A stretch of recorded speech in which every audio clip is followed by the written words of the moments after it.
to Vlogmas. I'm back in my bedroom again. Sorry, today's video is slightly late. It is currently 4:30 and I'm only sitting down to film it now. I was supposed to film this in Belfast, but I actually just didn't have time, and then I didn't have time all day to film, so we're slightly late. But I'm determined to upload a vlog every day except for Sundays, because that's my newsletter day. So today is going to be a quick little video, but I asked for some questions a few days ago, so I'm going to just answer like 3, 4, maybe 5, because it's takeaway night and I want to get comfy.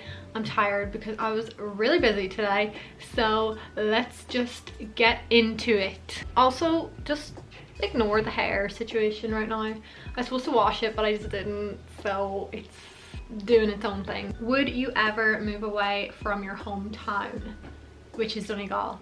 And yes, 100% I would. I have been thinking about it actually. I wouldn't mind moving to like Belfast, because I love Belfast, in case you haven't noticed. Or I've been thinking about Edinburgh, but I don't know. I kind of just have to see where the next few months takes me, because what I do online, and also I do nails, so I have to seriously think about moving. If I was to move, like, I'd be giving up my full client base. It's a big decision to make, but I don't know, I'll think about it. But I would like to move for a period of time, but I will always come home to Donegal. Like, I'm gonna settle here with my husband and my kids if I ever get them. If not, I'll settle here with Esme and I'll move back into this bedroom. What's the best thing that happened to you in 2021? I actually feel like starting therapy was the best thing to happen to me in 2021, and just like my personal growth. I'm so much happier, so much more in tune with myself and my emotions. I feel like I'm really starting to figure out like what I want to do and where I want to go and who I want to be in life.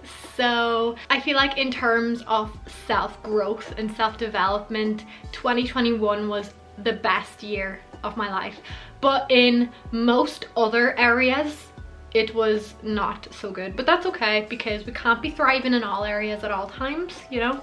So this year was all about me. Someone asked me on my stories yesterday, what am I most excited for 2022? And I was like, I don't really know. Because I'm like, we can't really get excited about traveling and stuff like that, because I'm like, what's gonna be happening? Like, we don't know. Are we going into freaking lockdown?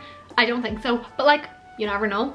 So I'm like, can't really get excited about much. And there's nothing in particular that I have lined up or planned or anything to get excited about. So I'm just like, I'm just excited to like live life. And like, because I've put in so much work into myself in the past year, I'm like, what's gonna happen for me? That was like a bonus question. I don't know why I brought that up, but yes, best thing that happened to me in 2021 was my own personal growth, and definitely signing up to therapy, because my therapist is like my best friend now. So a few people asked me to talk about my solo staycation and why I went on my own, what made me decide to go on my own, and how I got on. Did I like it? What I recommend? And first of all, yes, 100% I would recommend. I loved it. I loved every minute of it. It was so nice to just be away on my own. The reason why I did it was because I have been kind of, I feel, stuck in my comfort zone for a few months because the pandemic and like lockdown and working from home, and like my whole world is basically in this house. I barely ever leave the house. Before COVID, I was really good at like pushing myself to do things on my own. I used to go to events on my own. Like, I would go to events and I wouldn't know anyone there, and it would force me to like talk to people, and I feel like I was just like really pushing myself. And then because of COVID, obviously all this stuff wasn't happening, and I work from home all the time, so I got really comfortable just being at home. I'm going to talk about this in another video, because it's kind of along the lines of what I want to do in 2022, so I'm going to share that with you. But I feel like I got so into my comfort zone that it was causing me to kind of like question myself. I had really bad self-doubt for a while. I just felt like my confidence was kind of like diminishing again, which I do not want, because it took me freaking ages to get to where I had been. I was talking to my therapist about it and she said, you know, like, oh, maybe push yourself to like go for coffee in town on your own, or do the groceries on your own, or just go for a walk on your own, but don't bring music. And then I was like, I'm just gonna book a hotel and like go out for 2 days on my own, because I don't really do things like halfway. I wanted to do it all year and it's getting pretty close to the end of the year, so I just thought I may as well do it. So I did it, loved it. It was so nice, just doing my own thing, not having to answer to anyone, not waiting around for anyone. I got to do what I want, I got to eat what I want, I got to like spend my time doing what I wanted. And then being out in the city on my own, I really pushed myself not to listen to music whenever I was out shopping, and even whenever I was out for lunch, like I just didn't listen to anything, because I wanted to like force myself to like even have small talk with people. So yeah, it was a really good experience. I really enjoyed myself. It was actually lovely. 10 out of 10 would recommend, and I will be doing it again. 100% loved it. What's the best Christmas present you've ever received? Probably my Steam Pod. Like, no joke, it's my favorite thing that I own. But also my birthday is 18th of December, so I kind of lump my birthday and Christmas presents in together. For my 21st, a few years ago, I'm gonna be 25 this year. Next week I'm gonna be 25. Can you believe that? For my 21st, Dervla got me and her a trip to Berlin, which was so fun, and we're definitely gonna go somewhere in January together. We are thinking maybe Berlin again, because I literally love Berlin so much. It was so nice. We're also thinking Krakow or Paris, or I wouldn't mind Lisbon or Edinburgh. So we have a few options.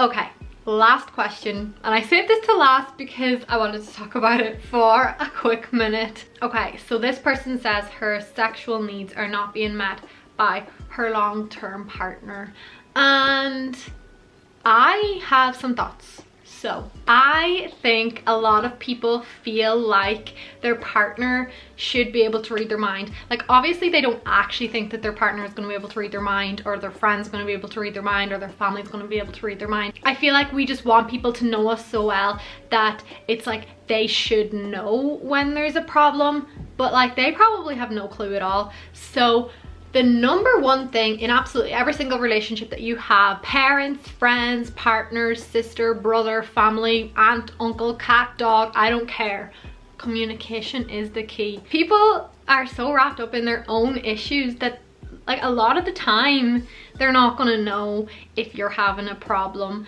So you need to tell them, and it can be awkward and uncomfortable and not very nice, and maybe embarrassing, and maybe embarrassing for them, but they're not gonna know otherwise, and then it's just gonna get worse, and it's gonna put a strain on your relationship. And this long-term strain, pain, aggravation, frustration can be stopped by like short-term, maybe slightly embarrassing conversation. So the one and only piece of advice that I am going to give on that is to communicate, because people don't know.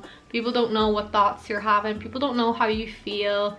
You just need to tell them and then go from there, work from there. It's not exactly nice, but it has to be done. That conversation is like a vulnerable conversation. Like, it's obviously not something either of you might want to talk about and might want to acknowledge, won't want to acknowledge.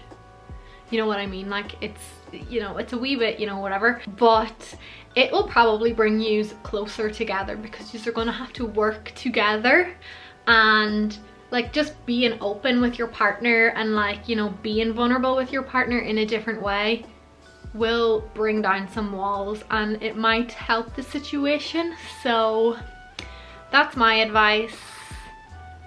Sorry if it's not helpful, but that's what I would do anyway. I know that was such a quick video, but my camera is about to die and it's 10 to 5. I want to get this edited and uploaded for you. So I'm sorry it was kind of shit, but I hope you enjoyed anyway, and I hope you have a lovely Friday, and I will talk to you tomorrow. Bye.